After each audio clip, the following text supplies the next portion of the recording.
कुछ भी करो पर कान्हा को बचाओ। नाग बहुत भयंकर है, कान्हा अकेले ना संभाल पाएगा इसे।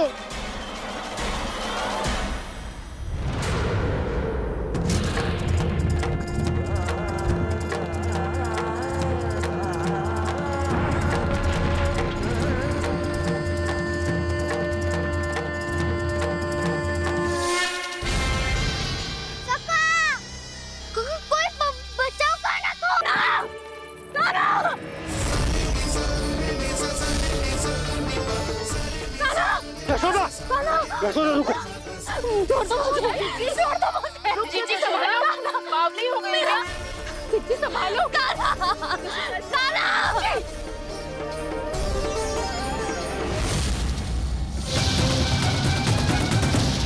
निश्चित जान रोते बिलखते व्याकुल सब, संकट में देख कान्हा के प्राण।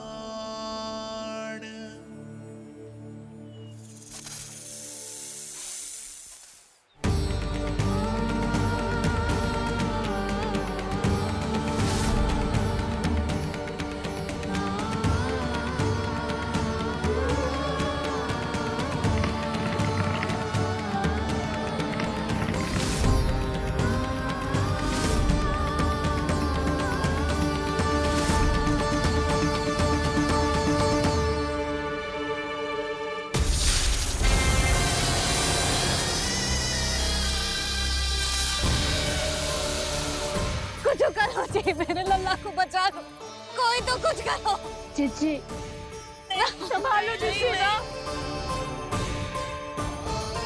यशोदा, यशोदा तुम शांत हो जाओ, मैं कान्हा को वापस लेकर आऊंगा, मैं रक्षा करूंगा उसकी। ना नंदराज, नंदराज नहीं। कम से कम आप तो समझो नंदराज, कालिया के पास आप जाओगे तो आप भी फंस जाओगे।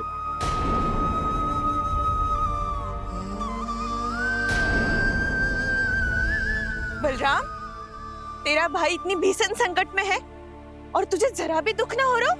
क्या आप सब अब तक नहीं समझ पाए कि कान्हा सच में कौन है? छोटे बाबा, आप तो उसका सत्य जानते हैं ना?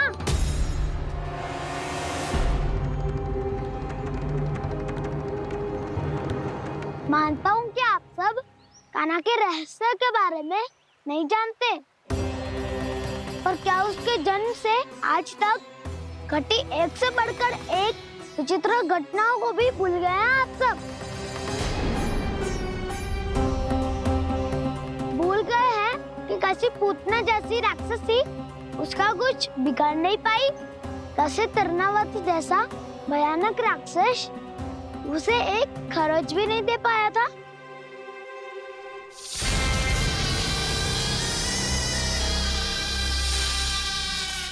आप सबने अपनी आंखों से देखा था ना, बकासुर से कान्हा की रक्षा करने देवता स्वयं आए थे, पर सत्य तो ये है कि वो सभी देवता भी उस असुर के सामने असमर्थ हो गए थे।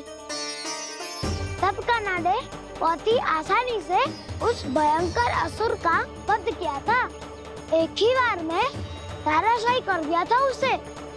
तो आप सभी सोचिए, बार बार ऐसे असाधारण कार्य करने वाला बालक साधारण कैसे हो सकता है? अब तो आरंभ से ही सारा सत्य जानते हैं छोटे बाबा। रहस्य छुपाने में सदैव कान्हा की सहायता करते आए हैं आप, और आज आप स्वयं ही उसके सत्य को भूल रहे हैं।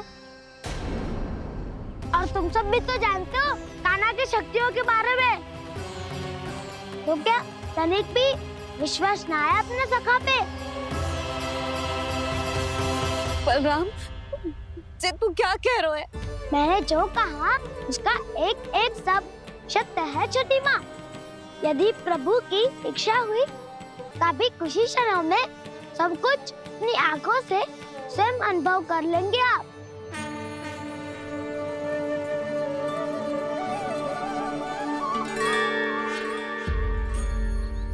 शांताकारं भुजगशयनं पद्मनाभं सुरेशं।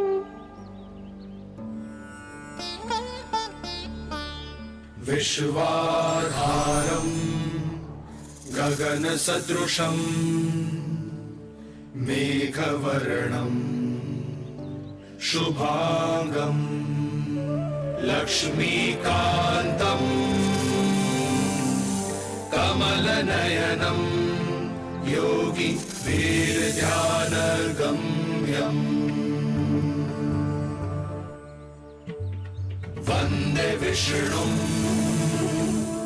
भवभयहरं सर्वलोकैकनाथम्।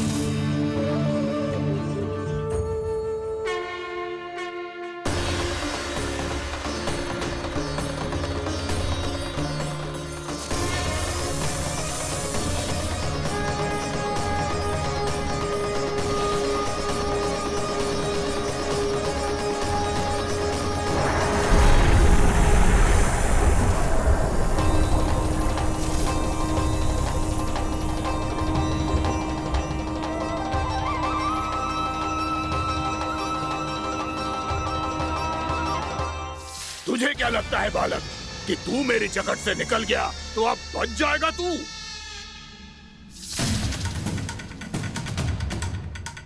मेरे विष से अपनी प्राण रक्षा करने में सफल रहा, मेरी जगत से भी छूट गया, पर मेरे दंश से नहीं बच पाएगा।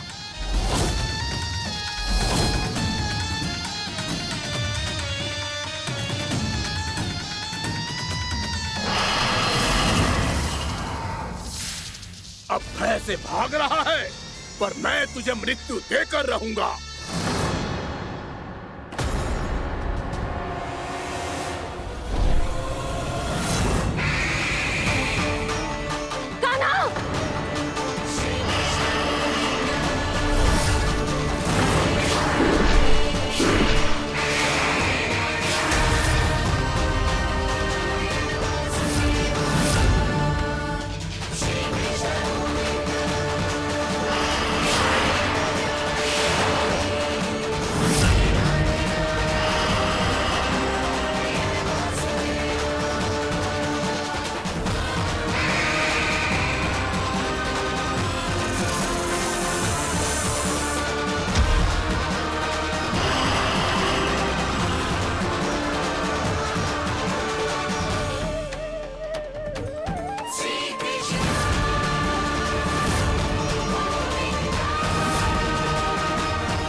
मेरा नन्हा सा कान्हा कितनी देर भाग पाएगा?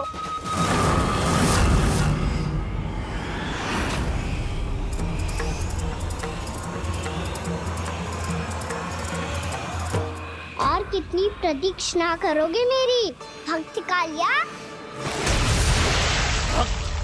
भक्त नहीं, काल हूं मैं तेरा। जब अहंकार का मुखौट बुद्धि को ढक लेता है तो भक्त अपने भगवान को भी नहीं पहचान पाता। व्यर्थ की पहेली में मत उलझा बालक, ना मैं भक्त हूँ और ना तू भगवान।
देखो, आप सब जिसके लिए इतने व्याकुल हो रहे थे, उसे छूकर कालिया नाग का हलाहल जैसा विष भी चरणामृत बन गया है और यमुना जी के जल में फैल चुके विष के प्रभाव को भी नष्ट कर रहा है।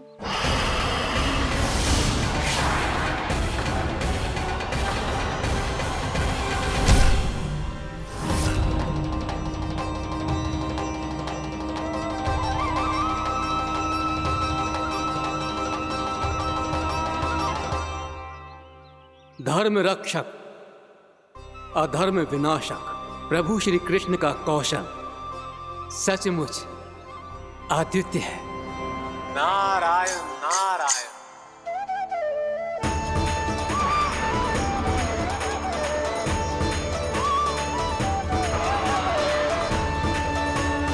मेरा भार तुम्हारे भीतर के अहंकार का प्रतीक है कालिया। अब तुम्हारा अहंकार, तुम्हारा अभिमान मेरे पाँव के नीचे है और तुम्हारी पूंछ अर्थात तुम्हारे प्राण मेरे हाथ में। अब तुम क्या करोगे भक्त?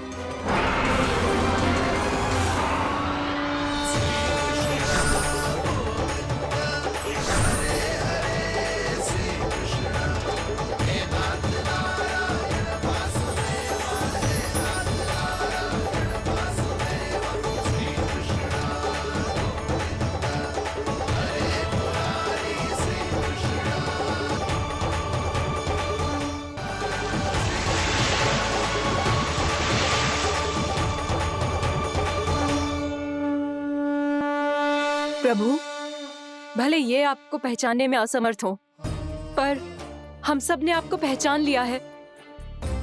हाँ प्रभु, एक भक्त होने के नाते और एक अर्धांगिनी और माँ होने के नाते मैं आपसे इनके प्राणों की भिक्षा मांगती हूँ। अपनी कृपा दिखाइए और इन्हें क्षमा कर दीजिए। आपके लिए मित्र और शत्रु में कोई अंतर नहीं प्रभु।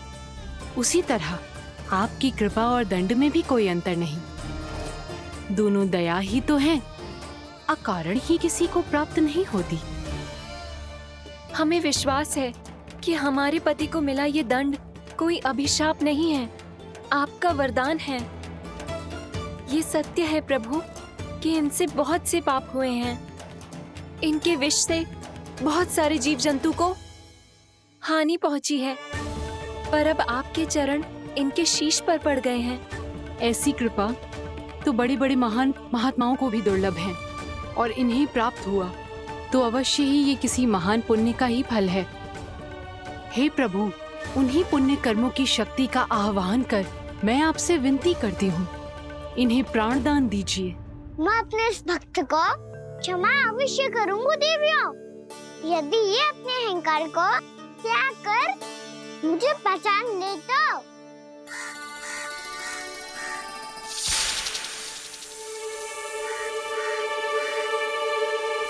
मैं तुम्हें श्राप देता हूँ, जितनी विषैली तुम्हारी जिह्वा है उतने ही विषैले सर्प बन जाओ तुम।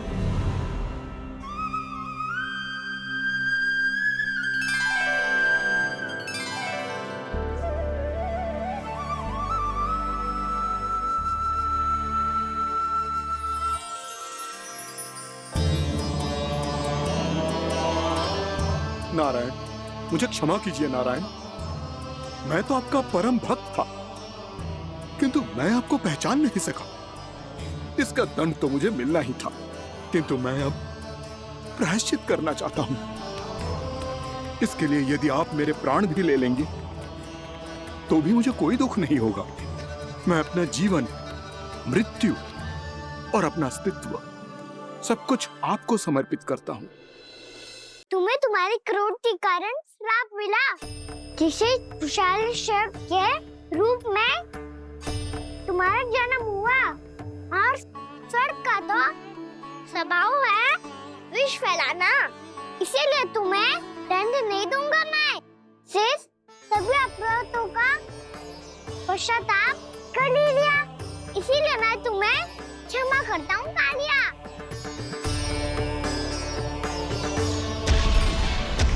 पर तुम्हें यहाँ से दूर समुद्र के बीच जाकर रहना होगा, जहाँ किसी निर्दोष का जीवन तुम्हारे विष से प्रभावित ना हो। मैं चाहकर भी आपकी इस आज्ञा का पालन नहीं कर सकता। मैं असमर्थ हूं प्रभु, क्योंकि यदि मैं इस क्षेत्र को छोड़कर गया तो मेरी मृत्यु निश्चित है। आपसे क्या छुपा है प्रभु? आप तो जानते हैं कि सर्प जाति और आपके वाहन गरुड़ के बीच अनंत शत्रुता चल रही है, जिसका प्रारंभ नागों के द्वीप नागालय से हुआ था।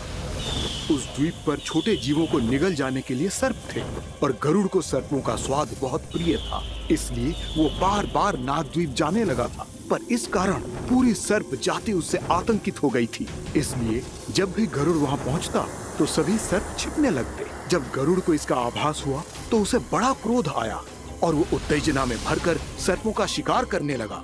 भूख ना होने पर भी उन्हें मारने लगा। अब सर्पों के प्राण हरना उसके लिए खेल बन गया था। इस भीषण समस्या का समाधान ढूंढने के लिए पूरी सर्प जाति महान सर्प वासुकी के सामने इकट्ठी हुई। हे महान वासुकी, हमारी सहायता कीजिए। नागद्वीप पर गरुड़ ने आतंक मचा दिया है। पहले तो वो हमें अपना भोजन बनाता था, लेकिन अब हम उसके खेल का साधन बन चुके हैं। भूख हो या ना हो, जब तब आकर वो हमारे प्राण हर लेता है। अनुचित हिंसा के इस प्रथा का आरंभ सर्पों ने ही किया है। पहले आप सबने पूरे द्वीप पर अधिकार कर लिया, फिर आहार के साथ साथ आनंद के लिए भी आप सभी ने निर्दोष जीवों की हत्या की। और जब सृष्टि का संतुलन बनाए रखने के लिए गरुड़ आपको अपना आहार बनाने आया, तो आप सब अपने प्राणों की रक्षा के लिए छिपने लगे। तो फिर गरुड़ का उत्तेजित होना तो स्वाभाविक ही था। नागनाथ, जो हमने अन्य जीवों के साथ किया वही अब हमारे साथ हो रहा है, परंतु ये भी तो सृष्टि के संतुलन के विरुद्ध ही है ना? अवश्य है, इसलिए मैं गरुड़ से चर्चा करूंगा। धन्यवाद प्रभु।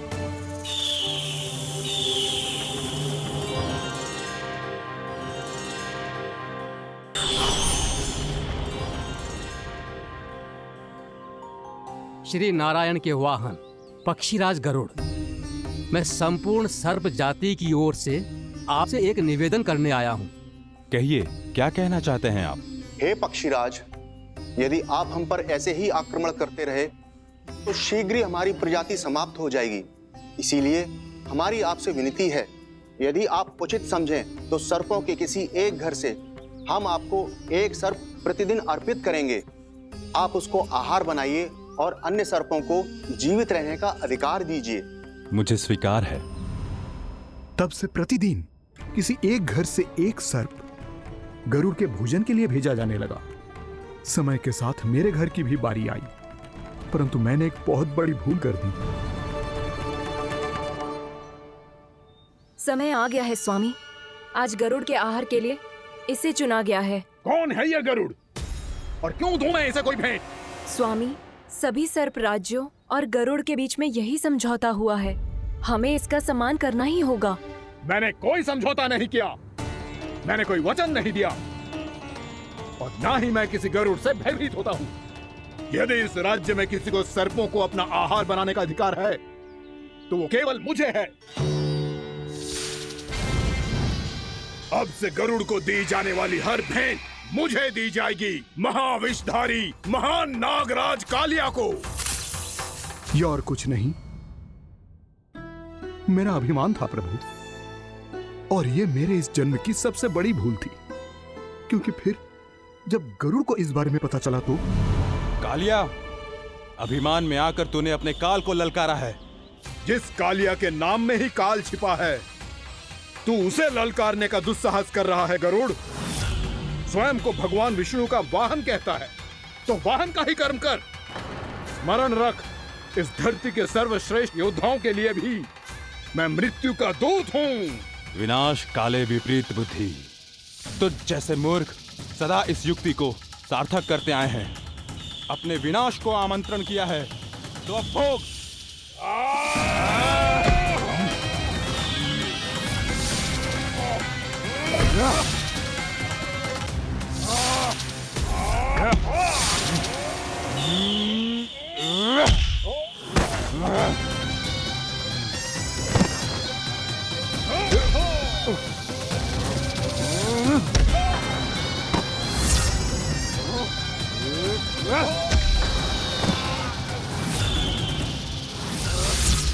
जिसने मेरा भोजन चुराने की धृष्टता की है वो इसी योग्य है। तू मुझे जानता नहीं है गरुड़, मैं महाविषधारी नाग कालिया हूँ। तेरा इतना दुस्साहस कि तूने मुझ पर चरण से प्रहार किया। वाह!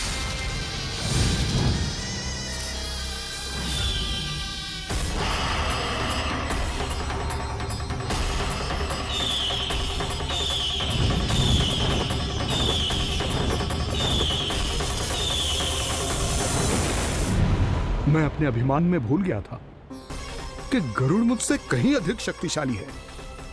इसलिए अपने प्राणों की रक्षा करने के लिए मैं एक स्थान से दूसरे स्थान भागने लगा। नदियां, पर्वत, यहां तक कि मैंने सागर भी लांघ डाला।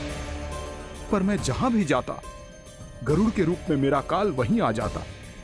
इसीलिए मृत्यु की आशंका से भयभीत होकर मैं अपने बड़े भाई मां कद्रू के प्रथम पुत्र अनंत शेषनाग से राय लेने चला गया। भैया, मैं यहां आपसे आपकी सहायता लेने आया हूं। मेरी एक छोटी सी भूल के कारण यह गरुड़ मेरा पीछा कर रहा है। मुझे हर समय हर स्थान पे ढूंढते रहता है। यदि उसने मुझे ढूंढ लिया तो वो निश्चित ही मेरे प्राण ले लेगा। मुझे कोई ऐसा स्थान बताइए जहां मैं अपनी पत्नी और अपने संतानों के साथ शांति से रह सकूं। तुम यमुना नदी के किनारे वृंदावन क्षेत्र में जाके वास करो कालिया। गरुड़ वहां प्रवेश नहीं कर सकता क्योंकि उसे ऋषि सोबरी का श्राप मिला हुआ है।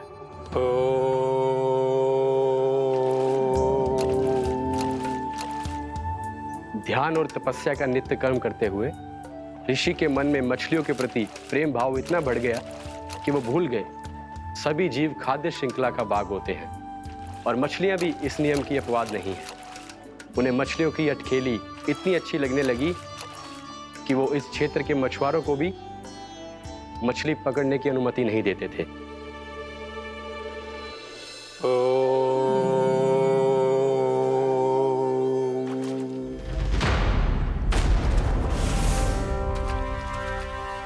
उस दिन वो उस पक्षी को नहीं रोक पाए, पर तब से सावधान रहने लगे। यहां तक कि अपने साधना से भी अधिक ध्यान वो पक्षियों पर केंद्रित करने लगे। ठहरो! इसी क्षण अपनी चोंच में पकड़ी इस मछली को छोड़ दो। तुम्हें इन मछलियों का आहार नहीं करना चाहिए पक्षीराज। ये तो खाद्य श्रृंखला का नियम है ऋषिवर। यदि मैं इनका आहार नहीं करूंगा तो कोई और पक्षी कर लेगा। मैं अपने आनंद या प्रतिशोध के लिए इनके प्राण नहीं ले रहा। ये तो बस मेरा भोजन है। पर यह मेरा तपस्या स्थल है। तुम यहाँ शिकार करके मेरी साधना में विघ्न नहीं डाल सकते पक्षीराज। यदि आपकी यही इच्छा है तो मैं आज के बाद यहाँ नहीं आऊंगा।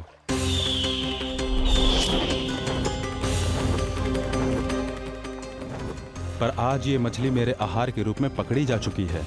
मैं वचन देता हूँ ऋषिवर, इस स्थान पर यह मेरा अंतिम शिकार होगा।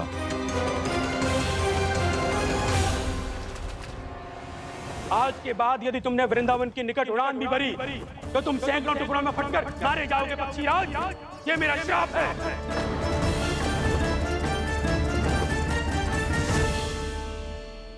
और इसीलिए भैया शेषनाग के सुझाव के अनुसार मैं यहां आ गया। पर अब यदि मैं कहीं और जाऊंगा तो मेरे प्राण नहीं बचेंगे प्रभु। निश्चिंत रहो कालिया, अब से गरुड़ तुम्हें कोई हानि नहीं पहुंचाएगा। अब तुम्हारे फनों पर मेरी पक्षिंग बन गए कालिया, इसीलिए अब से तुम्हें गरुड़ से कोई भय नहीं होगा। निश्चिंत होकर अपने परिवार के साथ गहरे समुद्र में चले जाओ और सुख से शांति से निवास करो। पर ध्यान रहे निर्दोष जीवों को हानि ना पहुंचे। आपने मुझे जीवन दान दे दिया प्रभु, इस उपकार से मैं कृतज्ञ हूँ प्रभु। आदेश दीजिए, मैं आपकी सेवा कैसे करूं? तुम्हारे जल क्षेत्र से 1 कोटि कमल पुष्पों को लेने की अनुमति दे दो कालिया। यह मेरी सेवा होगी। प्रभु, ये तो मेरा सौभाग्य होगा।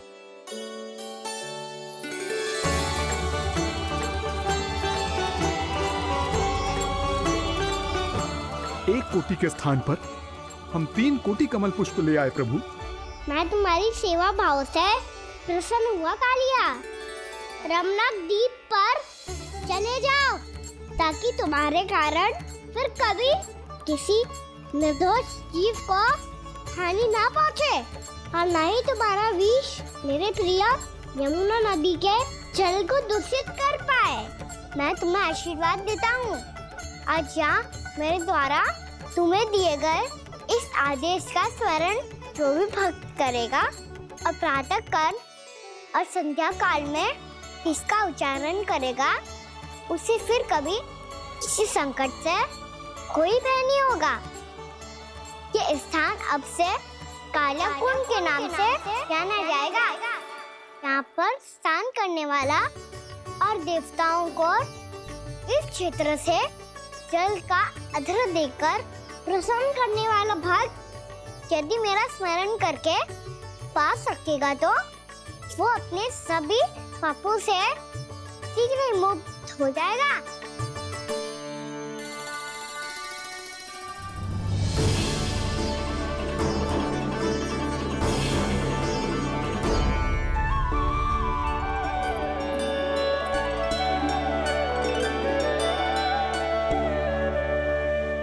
कौन है जी भगवान जिसने अभी अभी कालिया जैसे विशाल विस्तर का सामना किया? क्या एक साधारण बालक जो शीत की अधिकता से ठिठुर रहा है? क्या करूं? मैं लल्ला को ममता के आंचल में छुपा लूं या भक्त बनकर प्रभु की लीला देखती रहूं? क्या करूं मैं? कितना ठंडा था जल, बहुत सर्दी लग रही है। सर्दी से तड़पते हुए कैसे देखूं इसे? अभी जाके अपने पल्लू से सुखाती हूँ। हृदय से लगा के स्नेह की आंच दूंगी तो सर्दी पल भर में छूमंतर हो जाएगी।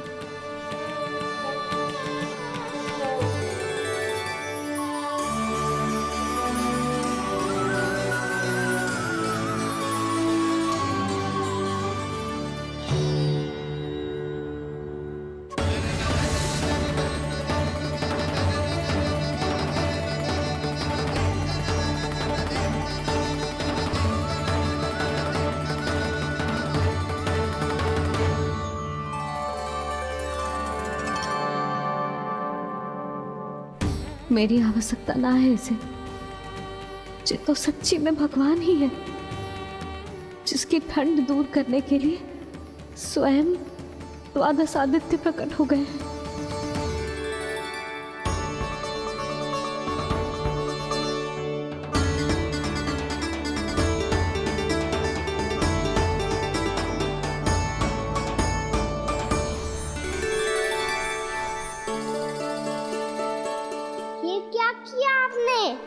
मैया मुझे अपने हृदय से लगाने वाली थी कि आप सब प्रकट हो गए। क्षमा कीजिए प्रभु, पर आपको भीगा हुआ देखकर, ठंड से ठिठुरता हुआ देखकर हमसे रहा नहीं गया। हम अपने वश में नहीं थे प्रभु। भक्ति से भावुक होकर हम प्रकट होने पर विवश हो गए थे। हमारी किरणें जैसे स्वयं ही फूट पड़ी और दौड़ पड़ी आपको सुखाने के लिए। मैं आपका प्रेम, आपकी भक्ति समझता हूं आदित्यगण, और इसीलिए इस समय मैं जहां खड़ा हूं, इस स्थान को द्वादश आदित्य टीला के नाम से जाना जाएगा। द्वादश आदित्य टीला के नाम से जाना जाएगा। हम धन्य हो गए प्रभु। और कहाँ जा रहा है? जो गड़बड़ किया है उसे सुधारिए तो सही। प्रभु आज्ञा दीजिए। अपना दाब इतना अधिक बढ़ा दीजिए कि मुझे स्वेद आने लगे, ताकि मैया मुझे स्वेद में लीला देख के और भूल जाए कि मैं भगवान हूँ, और मैया मुझे अपनी गोद में उठा के ले जाए।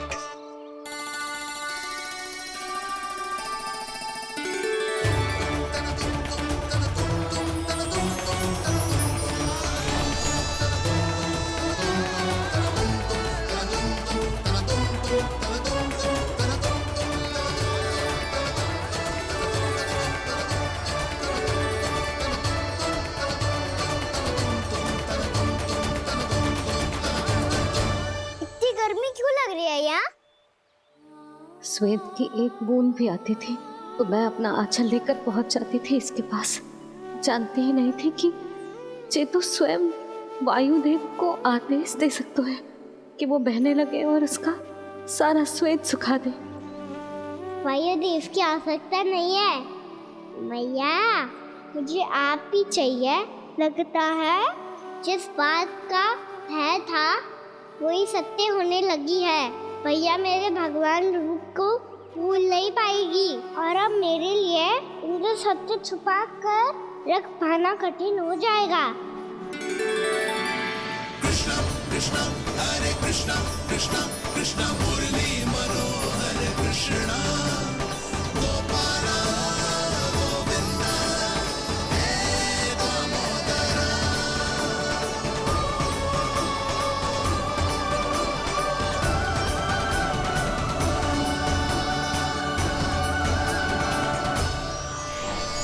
प्रभु, आपके श्वेत से बने इस प्रसंगदान सरोवर का प्रणाम स्वीकार कीजिए।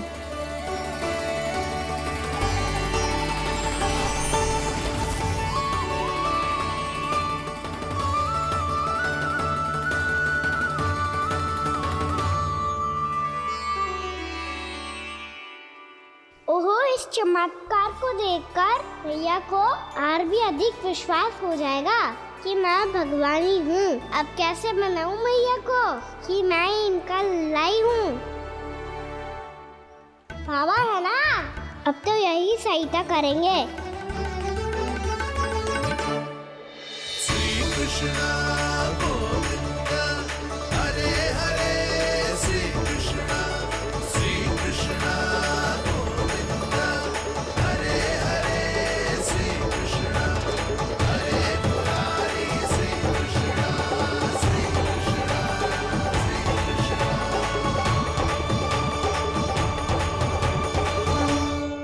बाबा एक कोटी ना, मैंने तो 3 कोटी कमल पुष्पों का प्रबंध कर दिया है और चिंता करने की आवश्यकता ना है। 1 कोटी कमल के स्थान पर 3 कोटी कमल पुष्प मिल गए हैं। हाँ कान्हा, मैं उचित संदेश के साथ ये सारे पुष्प उस कंस के पास भिजवाता हूँ। महाप्रक्रमी कान्हा की जय। वृंदावन रक्षक कान्हा की जय। महाप्रक्रमी कान्हा की जय। भानु जी नंदराज, बाकी गांव वालों को लेकर ये सारे पुष्प इकट्ठा करो और कंस के दरबार में पहुंचाओ। जी।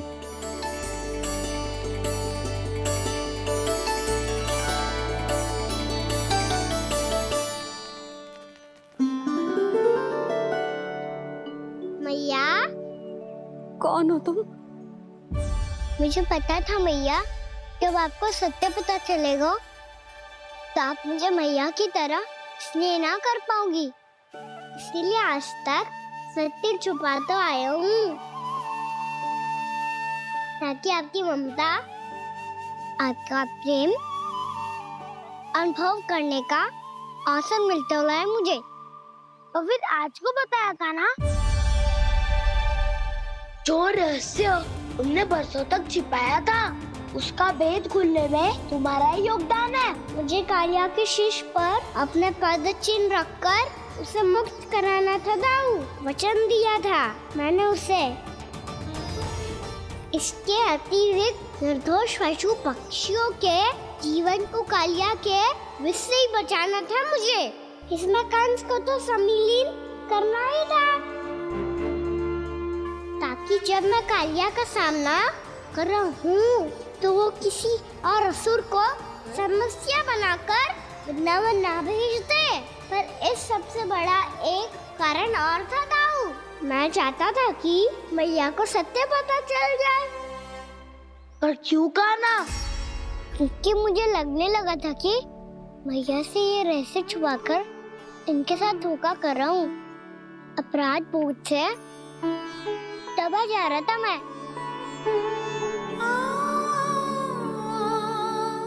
सत्य आपको, बाबा को, सभी को पता है, यहाँ तक कि मेरे सखा भी जानते हैं। वो सत्य मैंने मैया से छिपाया केवल इसी लोक में, कि मुझे इनकी ममता प्राप्त होती रहे, पर ऐसा करके मैं अपने से निस्वार्थ प्रेम करने वाली मैया को धोखा दे रहा था। आप ही बताओ दाऊ, जो इस संसार में मुझसे सबसे अधिक भरोसा करता है, उसी के साथ छल कैसे कर सकता हूँ मैं? हाँ, मैं नारायण का अवतार हूँ, पर अपनी मैया का छोटा सा लल्ला भी तो हूँ।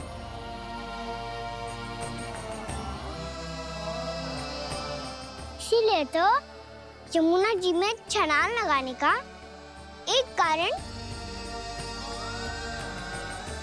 इस गेंद को लेने जाना भी था। स्नेह से बनाई थी मैया ने गेंद, इसे अपने से दूर कैसे होने देता मैं? आपको आभास भी ना है मैया कि आप मेरे लिए कितने महत्वपूर्ण हो।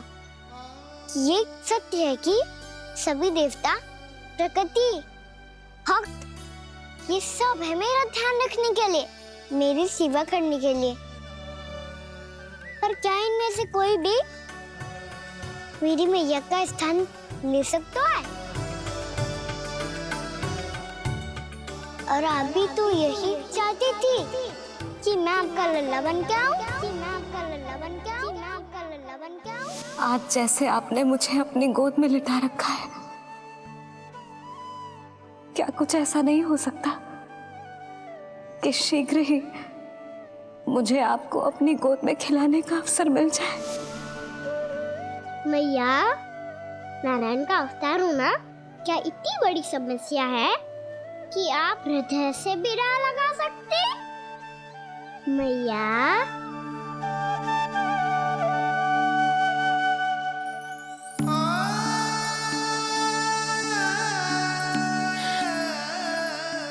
मेरा कान्हा, मेरा लल्ला।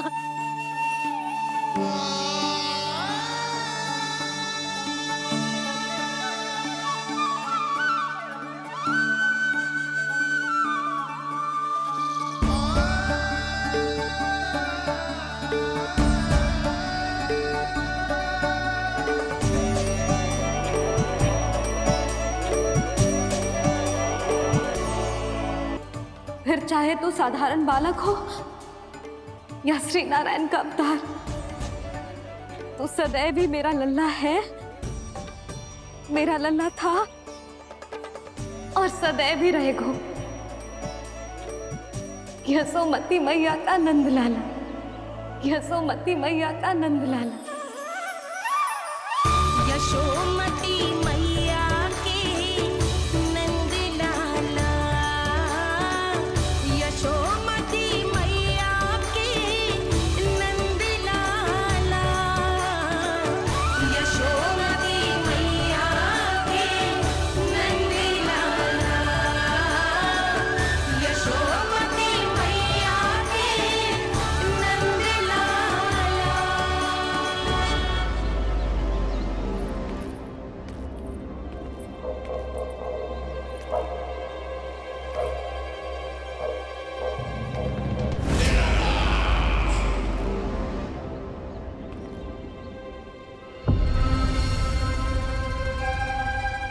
क्या है ये साला? वृंदावन से पत्र आया है महाराज।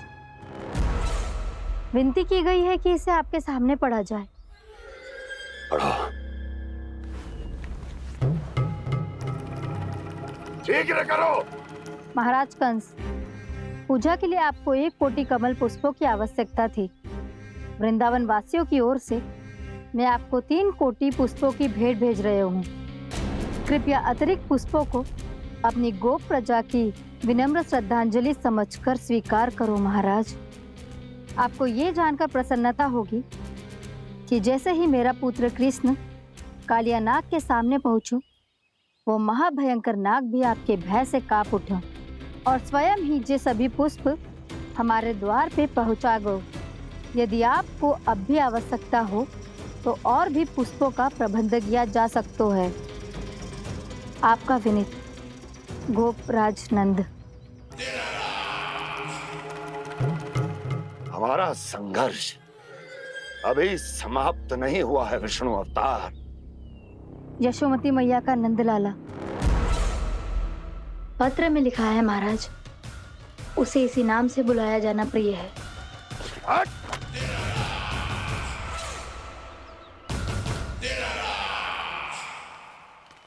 जैसे आपने कही वैसे ही करो। हमने कंस के राजभवन को पुष्प से भर दियो है। मुझे तो ऐसा लग रही है इतने पुष्प देख के कंस को चक्कर आ जाएंगे। आपका पत्र पढ़ के उसे ये समझ में आगा होगा कि वृंदावन वासियों से उलझना ठीक ना है उसके लिए।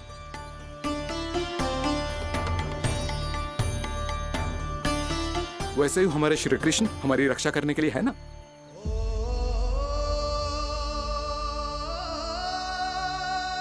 सूर्यास्त होने वाला है, हमें अब घर चलना चाहिए। मुझे बहुत थकान लग रही है नंदराज। हाँ, मैं भी बहुत थक गई हूँ। नंदराज, कमल पुष्पों को गाड़ी में लादकर मथुरा पहुंचाने में अब हम भी बहुत थक गए। तो आप सब लोग रात्रि को यहाँ रुकना चाहते हैं? वैसे सुझाव तो अच्छा है नंदराज। अब कालिया नाग के इस स्थान से जाने के बाद प्रकृति कितनी खिल उठी है, क्यों जसोदा जी?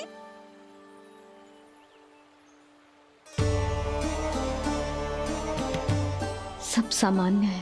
ये जान के भी कि कान्हा भगवान नारायण का अवतार है, किसी को कोई अंतर ही ना पड़ रहा है, तो फिर मेरा मन क्यों अटको है अभी तक? क्यों बार बार मैं इस दुविधा में पड़ जाती हूँ कि कान्हा को एक भक्त के जैसे देखूं या मैया के जैसे? ऐसा इसीलिए है मैया, क्योंकि ना तो आपकी भक्ति में कोई कमी है और ना ही ममता में। तो फिर ठीक है, आज हम यहीं रात बिताएंगे। सब लोग विश्राम करिए। जय हुइलाबाद। जय हुइलाबाद। रात वन में भयभीत क्यों हो रहे हो बसंता? श्री नारायण का अवतार कान्हा है ना हमारे साथ।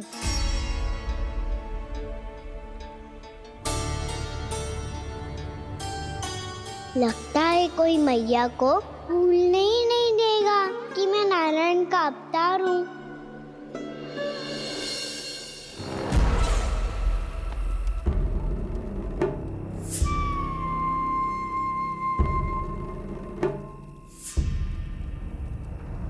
तुम्हें पूर्ण विश्वास है ना गुप्तचर? ये सब कुछ उसी बालक ने किया है। उसी ने कालिया को पराजित करके यहां से दूर भेज दिया है।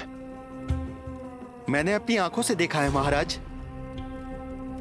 और वृंदावन के सभी वासी इस समय वन में विश्राम कर रहे हैं, ये सूचना पक्की है।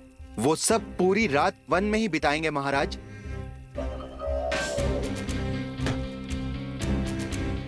मेरी रातों की नींद छीनकर वो वन में आनंद कर रहे हैं।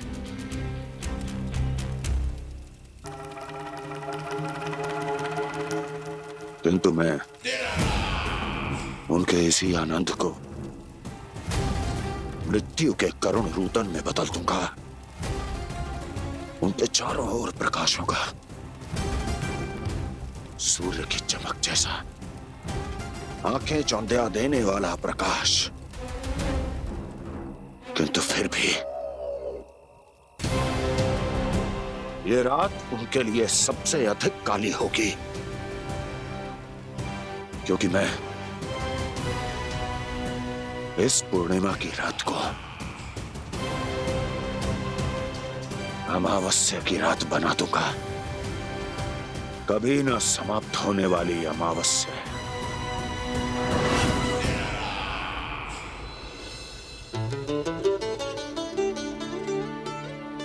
भाभी देखो, वन देवी प्रसाद के लिए जे केले लाई हूँ मैं। हाँ दिखा तो, इसमें से पक्के केले कान्हा के लिए चुन लेती हूँ। पर वो तो नारायण का अवतार है, उसके लिए फल कैसे चुनूं मैं? जो उसके हाथ में आएगा अपने आप ही मीठा हो जाएगा। भाभी क्या होगा? रुक क्यों गई? कछू ना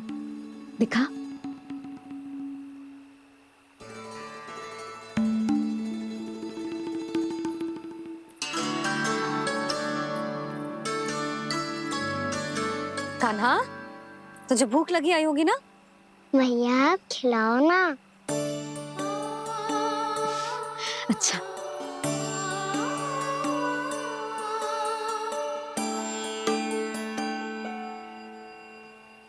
ले।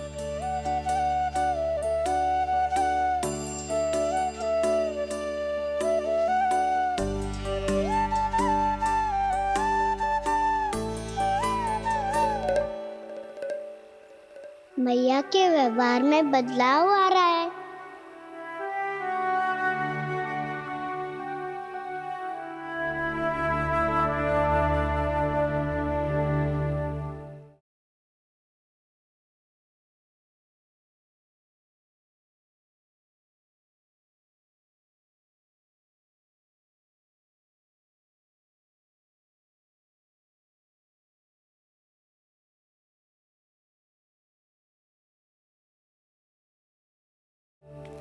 कान्हा, बंसी काका हम सबको वन में आग जलाना सिखा रहे हैं ताकि भयानक पशु को दूर करा जा सके। भैया मैं जाऊं? भैया अग्नि जलाने जाऊं? हाँ जा। भैया तो चुपचाप जाने दे रही है, पहले जैसे चिंता भी नहीं कर रही है अब। लल्ला सुन, अग्नि के साथ खेलियो मती और सुरक्षित दूरी बना के रखियो, समझ आई?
स्वयं को प्रकट करो दावानल।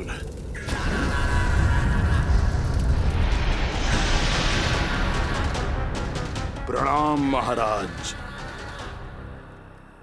महाराज कंस, इस कारागार से मुक्त करवाने के लिए आपका बहुत बहुत धन्यवाद। बताइए, इस उपकार का ऋण कैसे चुकाऊं? बस वही करो दावानल जो तुम्हें सबसे अधिक प्रिय है। अपने नाम को स्वयं सार्थक करो। जला दो, पूरे वृंदावन को जला दो। कीट, पशु, पक्षी, वनस्पतियां, वृक्ष, यहां तक के मानव भी, कोई भी जीवित प्राणी जीवित नहीं बचना चाहिए। जला दो सबको, सबको। आपकी आज्ञा ही मेरी इच्छा है और आपकी इच्छा ही मेरी आज्ञा। तुम सबने देखो अजय, अधिक कठिन ना है ये। 2 पत्थर हाथ में पकड़ ले, ऐसे रगड़ लो है, चिंगारी निकलेगी, घास फूस अग्नि पकड़ेगी और भक्क से जल जाएगा। लो करो, लो सुबल।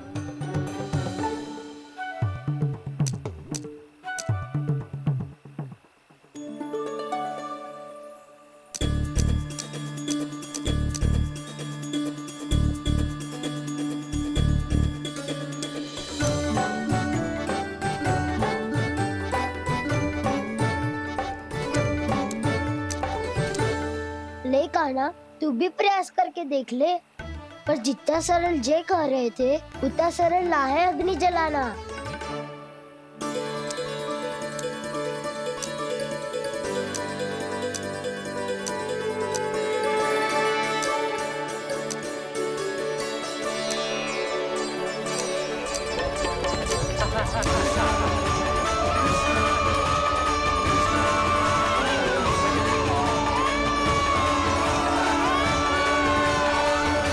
ये तो श्री नारायण का अवतार है। संसार की सारी अग्नि इसके नियंत्रण में है, तो फिर एक चिंगारी उत्पन्न करना कौन सी बड़ी बात है।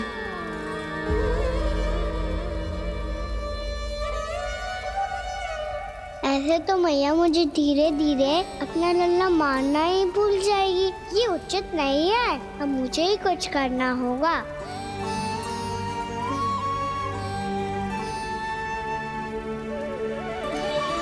कान्हा, ऐसे मत करो, लग जाएगी।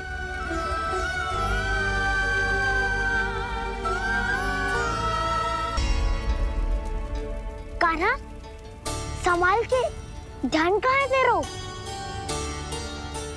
कालिया नाग का हलाहल जैसा विष जिसका कछु न बिगाड़ पाई, जिस साधारण सी अग्नि उसे हानि कैसे पहुंचा पाएगी। मेरी ममता बार बार चिंता करने पे विवश कर देती है मुझे। भूल जाती हूँ मैं कि ये तो श्री नारायण का अवतार है। यही तो मैं चाहता हूँ मैया।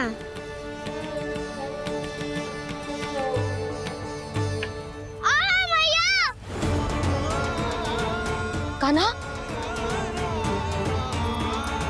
कान्हा, देखा देखा, कहाँ लगी? हाँ, बोला था ना अग्नि से दूर रहने। दिखा, जले का चिन्ह ना है।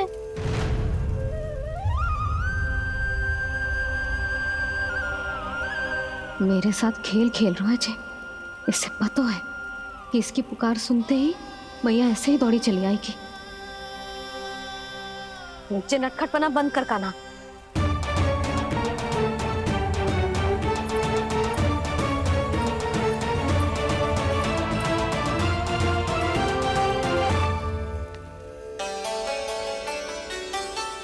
यशोदा, आ जाओ, कान्हा को भी बुला लो।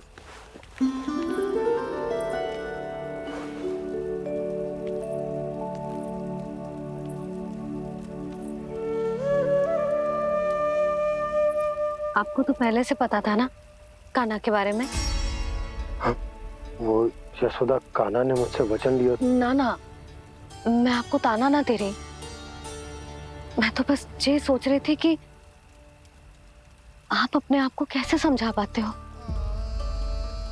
ये जानते हुए भी कि वो श्री नारायण का अवतार है। आप उसके साथ सामान्य व्यवहार कैसे कर पाते हो?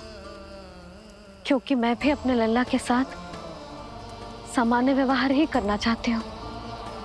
उसे वैसे ही देखना चाहती हूँ, उसके साथ लाड करना चाहती हूँ, उसे डांटना चाहती हूँ, फटकारना चाहती हूँ। पर मुझे बार बार उसमें मेरे प्रभु दिखने लगते हैं। मेरे साथ भी ऐसा ही होता है यशोदा। पर जब मैं ये स्वीकार कर लेता हूँ कि जो हमारा लल्ला है, तो मैं भूल जाता हूँ कि जय श्री नारायण का अवतार भी। उसके बाद सांसारिक माया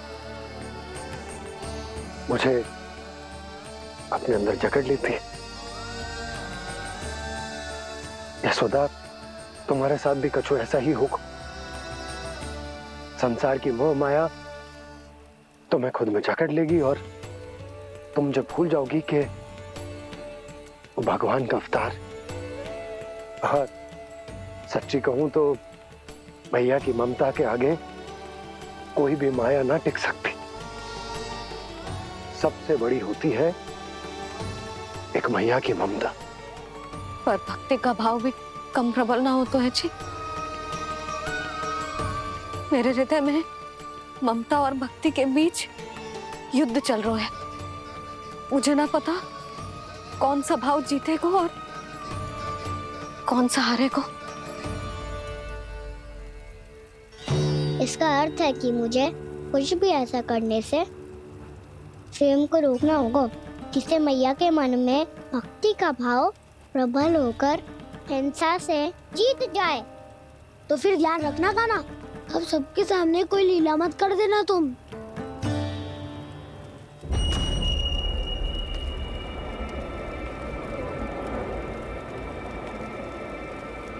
वो देखो, वो वहां बैठे हैं सब कोने में। किसी भी कोने में क्यों ना छिपा हो, आज तो जलेगा पूरा वृंदावन ही। मुझे फैला दो यहाँ और फिर जाओ महाराज कंस को सूचना दो कि उनका कार्य हो गया है।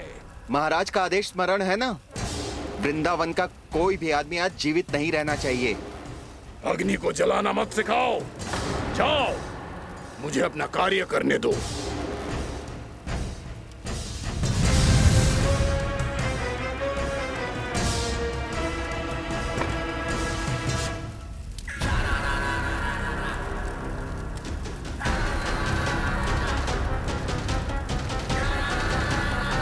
नारायण नारायण हरे हरे, श्रीमन्नारायण नारायण हरे हरे, श्रीमन्नारायण नारायण हरे हरे।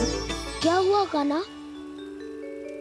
मैंने आपको कहा था ना कि मैं कोई लीला ना करूं, पर देखो कंस मामा ने असुर वृंदावन को भेज दिया है।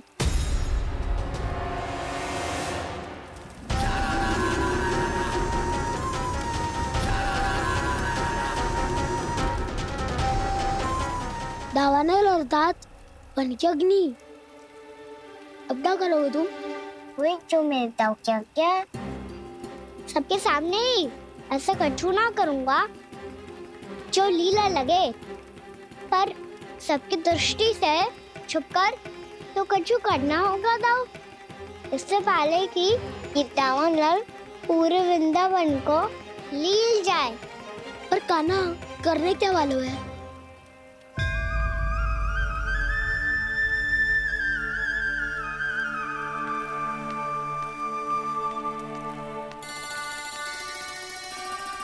मैया बहुत थको, सुला दो ना। आजा।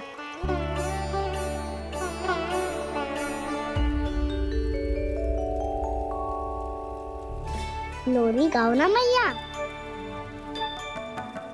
सब जन आंखें बंद कर लो, मैया लोरी सुना रही है।